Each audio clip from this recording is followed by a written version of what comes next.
So I'll launch it. So I'll just go through, as I go, I want to make it really simple in terms of marketing your business. I'm going to give a couple of examples and then we'll have a chance at the end to run through questions. And also it'd be fantastic if you share your own experiences, particularly Mark, and David, people who've sold their businesses before. So welcome. Obviously, this is a crucial part of selling your business. Last week, we covered setting up your information memorandum to sort of spotlight your business, but how do you find a buyer? And those of you who've dialed in previously on my calls will know that whilst I think there's some amazing brokers out there, sometimes there's an awful lot that aren't very good and may end up being one of the 80% of businesses that don't sell, that are marketed each year by brokers. Interestingly enough, Mark, with your 2 exits, were they through brokers or were they independent? No, they were. The first one was there was an agent that introduced us, but they didn't act as broker. The second one was entirely independent. We went to market ourselves and negotiated all the terms of the deal, which is why I look like this at 28. Yeah, I mean, brokers do have the benefit of actually doing a lot of the work for you, but I do think, particularly with AI, it's a really good way when you're the person who's got the most knowledge about your business, and I've found that AI is actually quite good for doing some of this marketing, but we'll talk about it as we go through. It's really important to make sure that you know what your unique business selling points, the unique selling points of your business are, and it's normally worthwhile asking your customers because you're deep in the business, so it's better to ask somebody who's outside. And then the compelling narrative will often be created, as I say, first draft by AI, and then you can shape it from there. And you've really got to highlight those strengths and the business's growth potential. And if you can show that some of that growth potential has already been realised, that's even better. And it's really important, obviously, to pinpoint your competitive advantages and things that will keep you ahead and make you different from your competitors. So I did some work with Sarah. She had a e-commerce business and that specialized in eco-friendly products. So she knew she needed a targeting marketing strategy, and her USPs were commitment to sustainability, strong supplier relationships, and a loyal customer base of over 50,000 individuals. So the narrative was created around there, and also she was able to demonstrate a 30% year-over-year growth. So it had only been 10% the year before. She decided to keep the business for a little bit longer so that she could demonstrate that uplift in the growth. So she managed to have a successful sale to somebody who wanted e-commerce but was in that whole sustainability agenda. So it's just thinking about what makes you different. The next one, in terms of which is really important, is identifying new potential buyers and creating buyer personas. Having bought over 70 businesses, it's you know, this is really important. I found with all the people I've bought businesses from, as it is your baby that you're selling, you want to make sure it goes to a good home as well as you getting a good return. And I think those 2 factors are equally important. So identifying the right buyer is important. I would suggest the best ways to do that are through making sure they've got the industry experience, the financial capacity, and strategic objectives. Very often sales fall through because people haven't got their finances in order, and it's just a bit of a time waste to everyone. So I think it's really important to create a buyer persona and think about you will always have an emotional connection with your business. Ultimately, it's a business transaction, and you should always sell to the one that fulfills your goals, and that might be sailing off into the sunset, or that might be having a good home for the legacy that you've created. But you need to be 100% crystal clear what type of buyer you're looking for. I worked with a software company which served the healthcare industry, and the owners, John and Lisa, they knew they needed to really find the right buyer for them. So their buyer persona was a larger healthcare technology company looking to expand its product offerings. You know, it's a sort of like a strategic sale they thought was going to be the best for them and for their company. So they tailored their marketing materials to highlight Medisoft's software, complemented by an ideal persona buyer's existing portfolio, and that allowed them to help capture a larger market share, the people buying them. So their focus on that strategic fit and the synergies that their product range offered meant they were able to attract serious buyers who were, because of the strategic fit, really happy to pay a larger chunk of money for it. So they ended up selling to another medical software company, and they actually achieved 25% over their original asking price because they had a bit of a buyer competition that they put in place. So it's really important to target marketing materials around this, and they did it around their software and how it would complement the existing portfolio of their potential buyers, and allow them to capture a larger market share.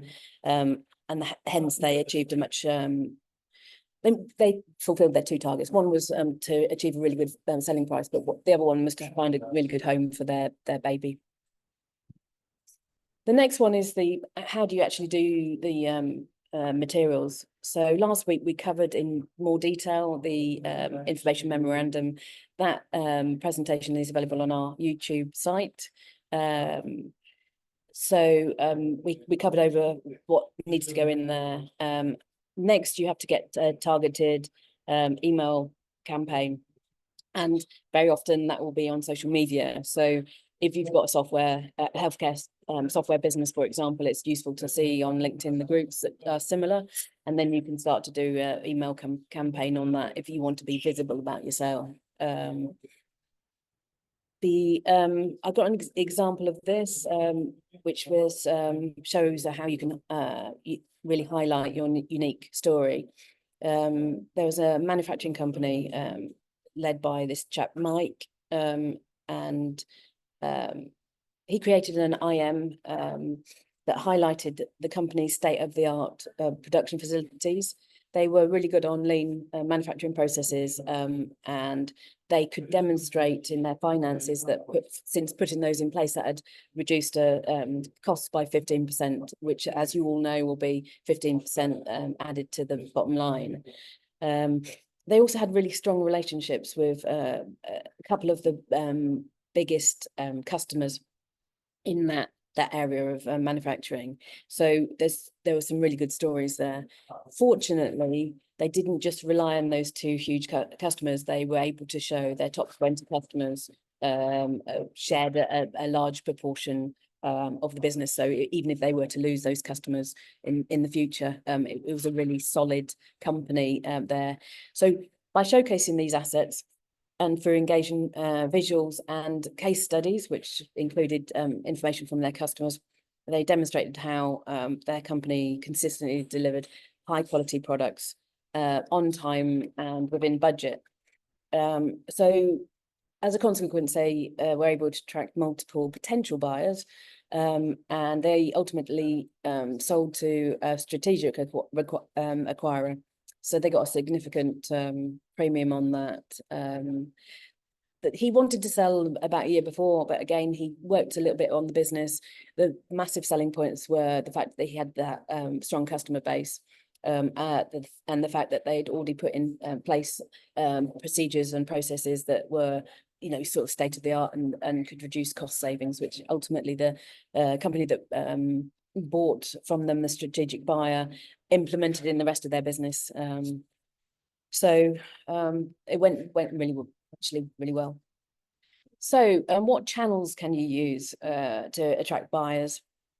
Online channels, I would suggest, would be ones such as business for sale websites. The brokers use these websites, but of course you can go on very cheaply, put your business information up there if you feel like doing it yourself. And again, as the last two examples I gave you, we actually looked at industry-specific forums because it was really trying to appeal to those customers.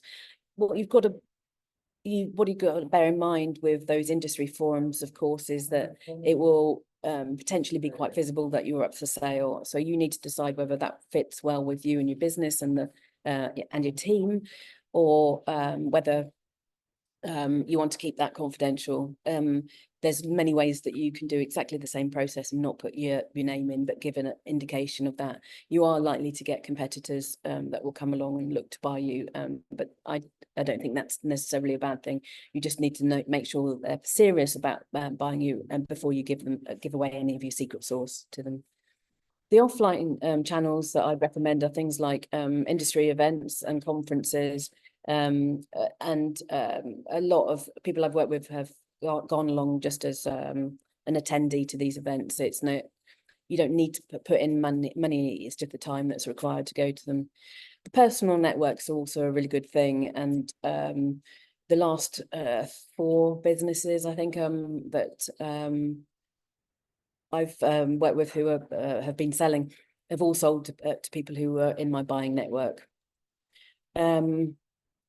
So Maria had a really nice Italian restaurant chain, which was located in 5 different, well, she had 5 different locations.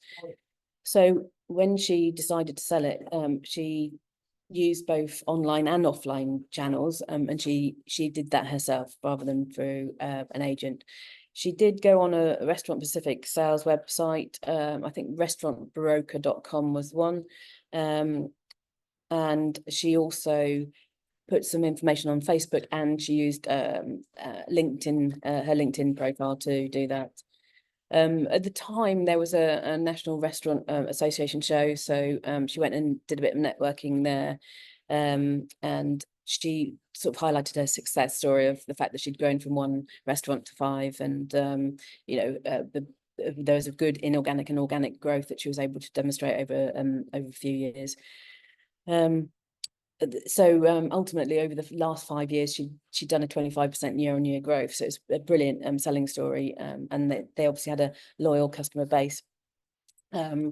She generated significant interest in it, and it was not just from the restaurant forum, it was from online and offline. So she ended up with 4 offers, and so she got 20% over what she had originally intended, just because she'd cast her net quite wide, so she'd got a lot of people who were interested. Okay.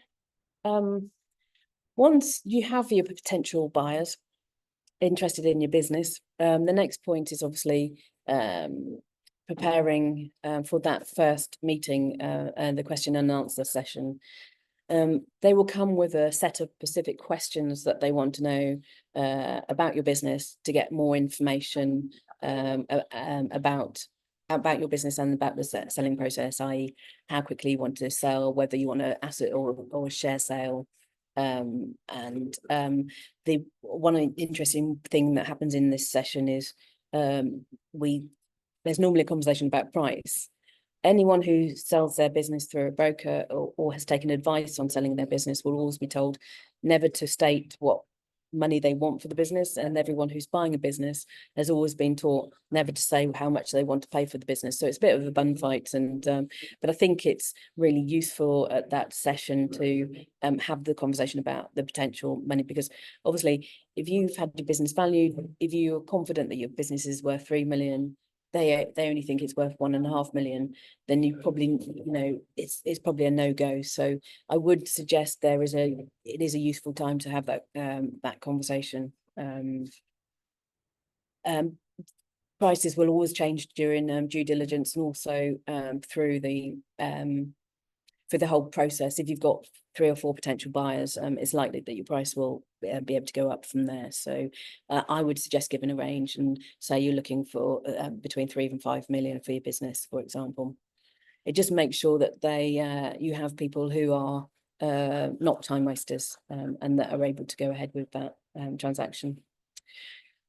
At that meeting, you also need to be prepared to provide guidance and support based on your experience, addressing concerns and offering insights that can help your buyers feel more confident about pursuing a purchase.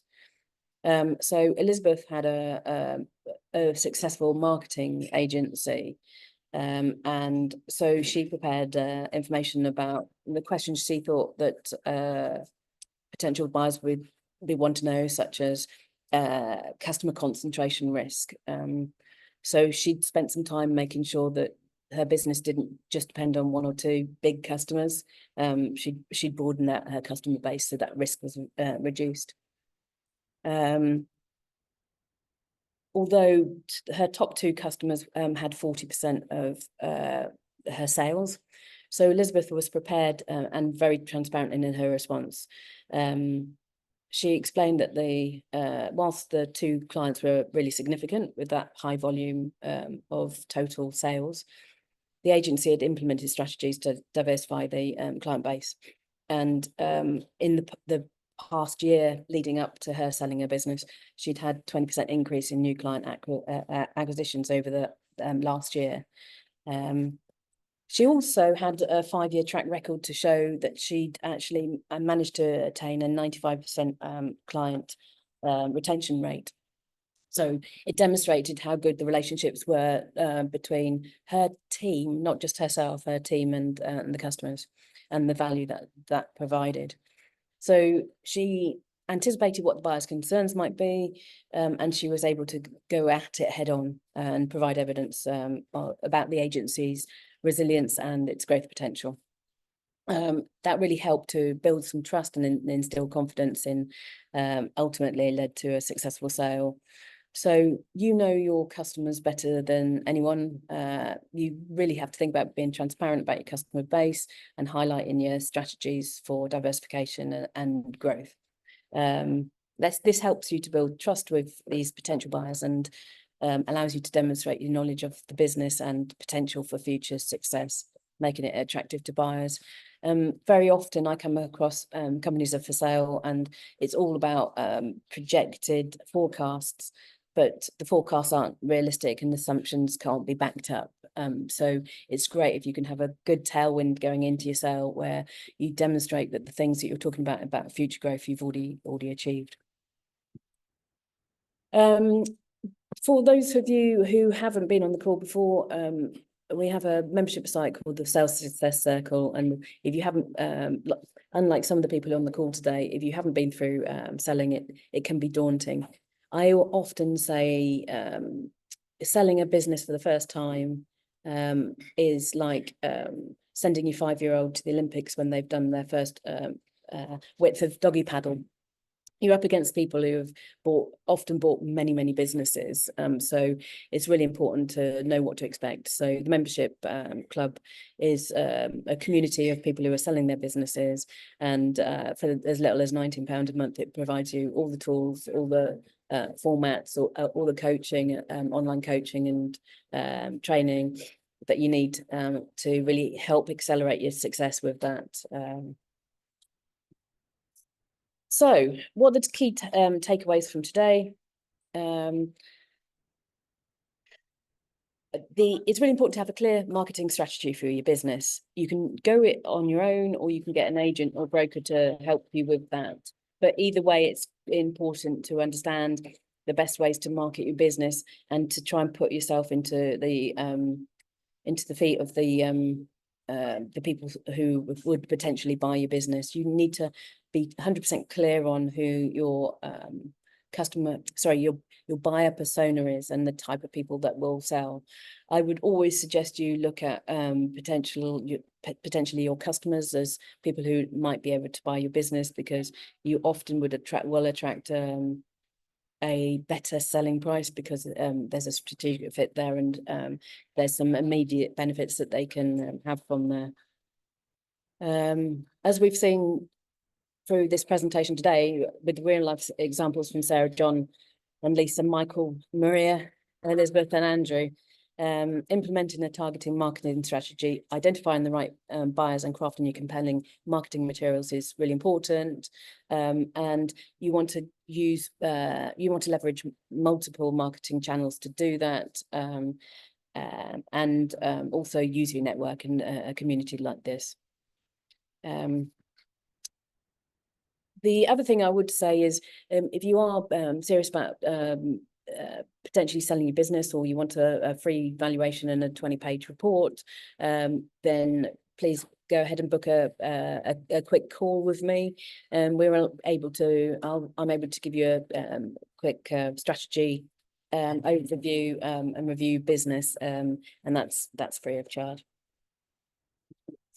So thank you for attending our LinkedIn live session today. Hope these examples that I've shared have inspired and empowered you a little bit, especially when you're thinking about selling your business. But if you have any further questions, I'd be really interested now to hear from you. Okay, just looking in there, the recording will be shared after the event, so thank you for that question, Mark. We always send them out to the people who have signed up, and we put them on our YouTube channel. Chi has put in the Calendly link if anyone is interested in either a free valuation and 20-page report, or a quick strategy call. But in the meantime, I'd be really interested to hear from you. Number one, if you've got any questions, and also if you've got some really good examples. I know, particularly with those of you who've already sold your business, it would be really great to find out how you marketed your business, and what you found were the most tough and the most rewarding parts of that. Mark? Kirsty, I've got to leave in a minute. So on that last point, just so that I can contribute instead of just having sat here for half an hour and taken and given nothing back.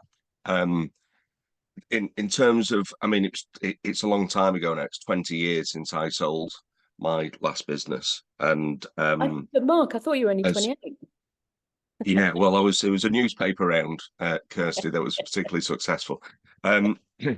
So, things have changed in the way that you market and the routes to market and the channels and things like AI to support.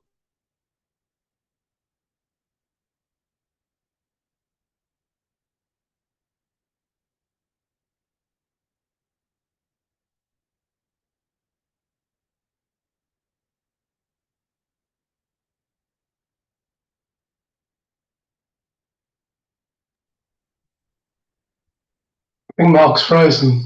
Create owners, and then Sorry, Mark, weren't of government contracts. You had frozen during that, so I'm sorry if you can repeat it if you've got time. I'm sorry. Yeah.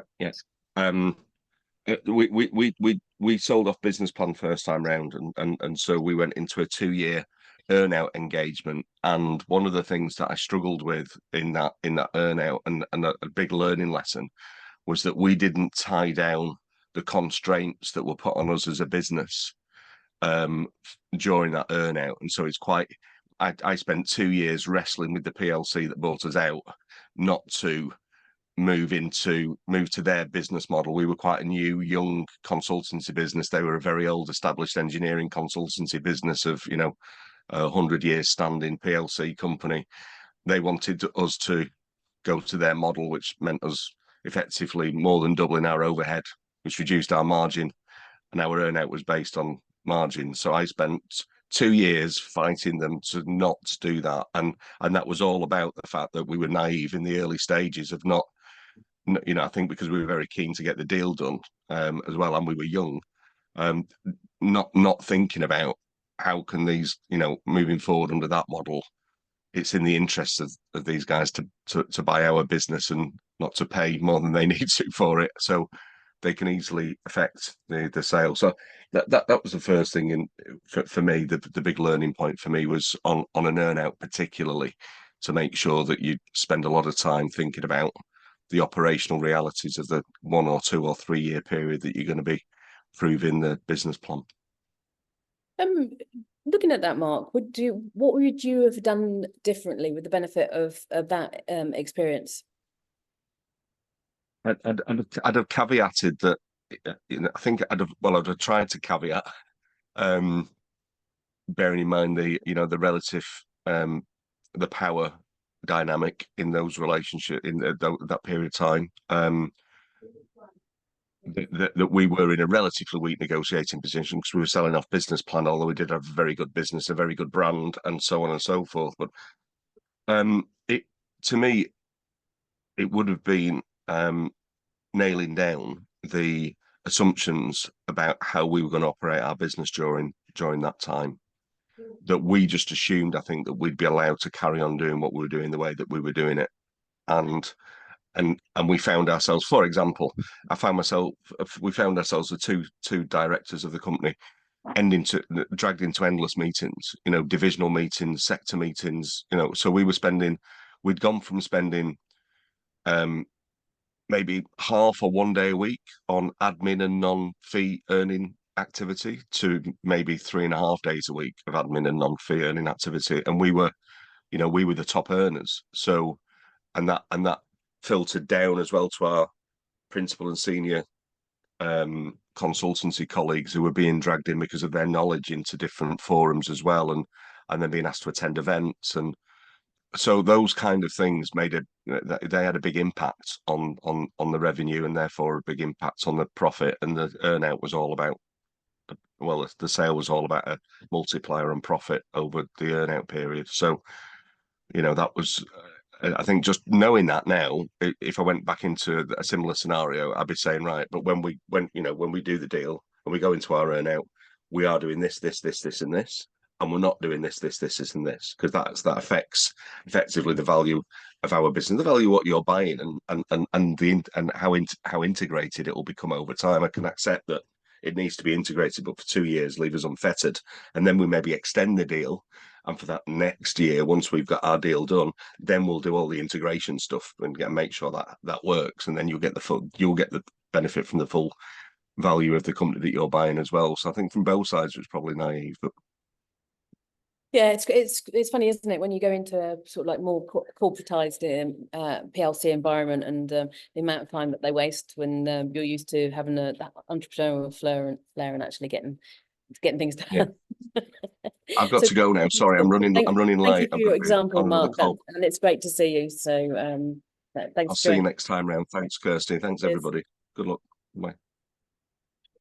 Right. Has anyone else got any questions or any points to share in terms of their own experience?